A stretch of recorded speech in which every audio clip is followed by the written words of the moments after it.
So while the US media has shifted most of its attention towards the ongoing war with Iran, it is important to remember that Trump is still carrying out other shenanigans, other attacks elsewhere in the world, specifically in the waters of Latin America. So despite the war, the Trump administration has not actually slowed down in their targeting of civilian boats in the Pacific that they are claiming still are drug cartels.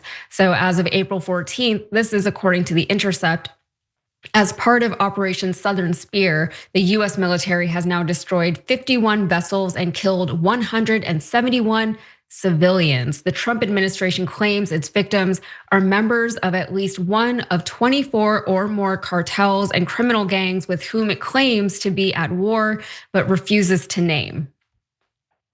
And according to The Guardian this week, the kill count has already grown to 178. And remember, these are most likely illegal strikes. So the military is not permitted to deliberately target civilians, even suspected criminals who do not pose an immediate threat of violence. The summary executions are a significant departure from standard practice in the long-running US war on drugs, in which law enforcement agencies detained suspected drug smugglers and brought them to trial on criminal charges. So the US has released very limited evidence to justify any of these strikes, just as it was before we all stopped reporting on these things. And they haven't really proven that the targets were actually narco terrorists. And that is because they're not, as far as we can tell, narco terrorists. These are innocent civilians because the survivors are starting to speak up. So one Ecuadorian fishing crew that was hauling lines of swordfish and albacore spoke to The Guardian after they were targeted. And they said this: the Don Maca, a 35-ton fishing vessel that worked with 6 smaller boats, was about 200 miles northwest of the Galapagos Islands. When it disappeared on the 26th of March, about a week earlier, it had departed from Manta, a port city in southwestern Ecuador that has become a focal point in the country's escalating war on drugs.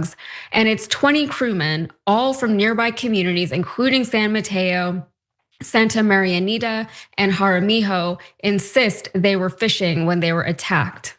And one of the fishermen, Jhonny Sebastián Palacios, he stated, "We were just working, waiting for the last trawler to return. Everything was perfectly fine. And from nowhere, an explosion ripped through the boat. There was a sudden crash, boom. It came from a drone," he said. "The blast tore through the vessel, shattering glass and injuring several crew members.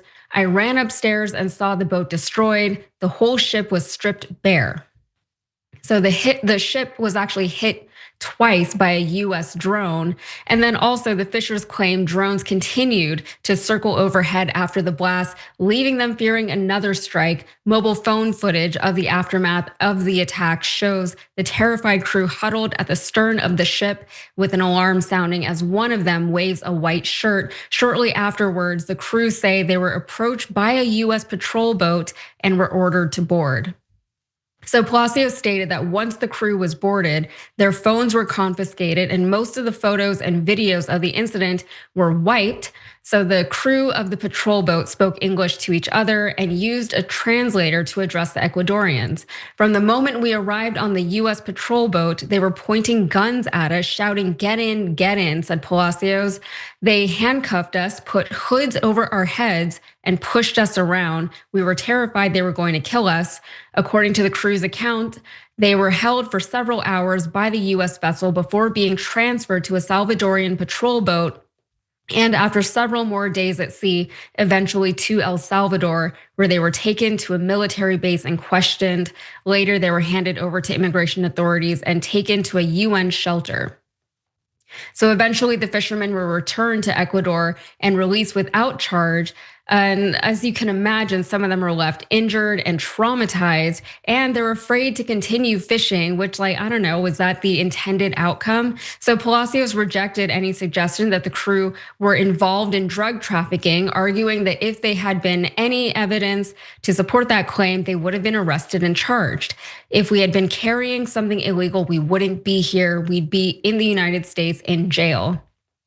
And just like in the Middle East, potentially breaking international law comes with a pretty hefty price tag. And according to a new analysis by Brown University's Costs of War project, by the most cautious estimate, the US military's intervention in Venezuela and attacks on boats in the Caribbean and the Eastern Pacific, Operation Absolute Resolve and Operation Southern Spear, respectively, have already cost taxpayers at least $4.7 billion. And the researchers say this is almost assuredly an undercount. So $4.7 billion, 178 innocent civilians killed. All of this is going on while everybody has eyes on the Middle East, eyes on Iran, eyes on Israel, eyes on the Strait of Hormuz. All of that is incredibly important, but all of these other things are still very important. And this is why people get so overwhelmed with everything going on in the news, because how can anybody keep up? And while everyone's distracted with this over here and also with the Epstein files and the millions of other things that we're supposed to be worried about right now, people are still being killed. They're being targeted and attacked, and they're being killed just for doing their jobs, just for fishing. There is no proof that these people are trafficking any kind of drugs. If there is proof, they haven't released it. And if they had proof, I can't imagine that they would withhold that proof from the American people, at least so we know that they are actually doing something down there besides just killing innocent people. Sharon, what are your thoughts on all of this? My thoughts are things just got, even if they could get any worse, more dangerous for the next guy or woman who jumps in a boat and just wants to go fishing to support themselves. Because my read on it, when you are accused of, incredibly have done international war crime like conduct, the next person's less safe, because I'm sure they're thinking, why did we even leave them alive? Why did we leave them alive? What abusers do is leave their victims in chaos. They make sure you can't think straight. Every day is full of trauma. When you're trying to get this or that done, they undermine and sabotage it. You're a shell of your former self. And that's what all of us are under this regime, this administration, and others throughout the world because of what they're doing. They're not just blowing up fishing boats because it's sport, although I do think they enjoy it. They're doing it to keep all of us off kilter, off center, all of us in chaos and not knowing what comes next. You have Iran, you have whatever else Israel's doing, us supporting it. Oh yeah, Ukraine, Russia, oh, the gas prices. Everything is a huge chaotic bomb for us. So they can keep doing what they want to do, not even behind closed doors, openly. And we just don't even have the energy or the bandwidth to fight it all. Yeah, absolutely. And I believe, obviously, this is something that they count on.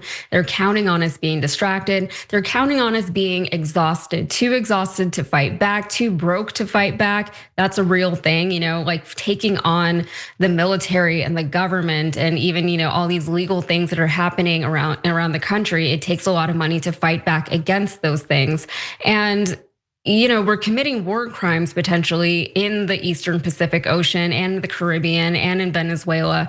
We're doing all these things and there seems to be zero oversight from anyone. There's no international body that's holding us accountable. Everybody's got their eyes on what we're doing in the Middle East. Also, are we still trying to take Greenland? I don't know. I don't know what's going on there.